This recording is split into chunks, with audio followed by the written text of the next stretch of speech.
everybody, it's Jen Spears here, aka Spicy Spears. I'm a senior leader with Epicure, and I've been around for about 6 years as I film this. I'm here to talk to you about microwave cooking, silicone, and radiation. And the reason I'm doing that is because I want to talk to you about my favorite product in the whole wide world, and that is the Epicure's multi-purpose steamer. It's made of food-grade silicone. It's heat resistant up to 425 degrees. This baby can go in your microwave, your oven, your fridge, your freezer, and even your dishwasher. So, I'm gonna read off my notes because I really don't want to miss a thing, and I don't want to get out of order and make this too long for you. So, here's something you might not know about me. I have a Bachelor of Science in Biology, and I dabbled in chemistry while I was there. So I know that silicone is an element on the periodic table that has really high heat resistance and really low toxicity. So what does this mean? This means that silicone can withstand high heat temperatures, like when you're cooking, and very cold temperatures, like in the freezer. And because of its low toxicity, none of its elements or chemicals or anything like those crazy words, you don't know what they mean, none of this will leach into your food like plastics do. Plastic is very unstable and has high toxicity. And this is when we're talking about at regular cooking temperatures. Now picture it, the hot beach with the blazing, scorching sun hitting the sand and the rocks. What are those sand and rocks doing? Nothing. That's because they can withstand the high temperatures of that sun and keep their form. And this is where silicone comes from. Now, on to that next topic of microwave cooking.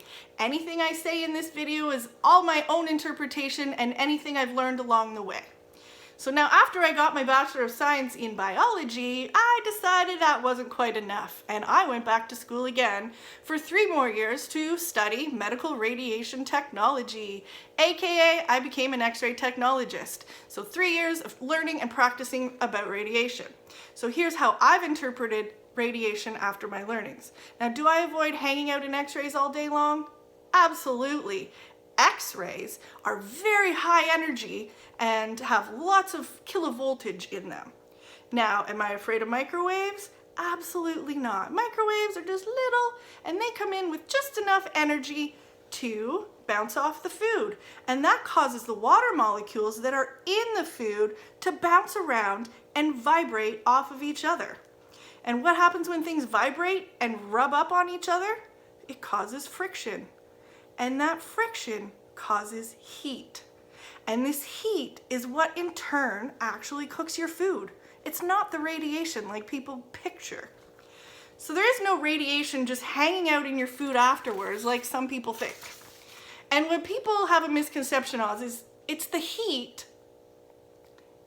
And what people have a misconception on is it's not the radiation that damages the nutrients in your food, it's the actual heat. So cooking by any means, whether it's boiling, baking, roasting, barbecuing, all these methods will cause the damage to your nutrients in your food, and the longer you expose your food to the heat, the more damage that is done. Hence, why microwave cooking is actually coming back around. Because when you expose your food to shorter cooking times, like steaming in our steamer, you're actually keeping more nutrients locked in your food, like vitamin C, omega fatty acids, and even some antioxidants. Now picture it, broccoli boiling on the stove. When it's all done, you're pouring that water down the drain. What color is it? It's green. You're just pouring all that vitamin C straight into the sewage. Now, when you're steaming in the steamer, you don't even add any water. The water molecules in the food cook itself. And broccoli in our steamer without any water, it comes out perfect. It's so beautifully vibrant and green. Now remember, it's the water molecules in your food that are cooking the food for you. And that's why in a microwave, your food cooks from the outside in. Because water molecules on the outside of the food start to vibrate first, and then they work their way into the middle and cause the rest to vibrate. Now, I mentioned before that shorter cooking times is better for your food by keeping more nutrients in.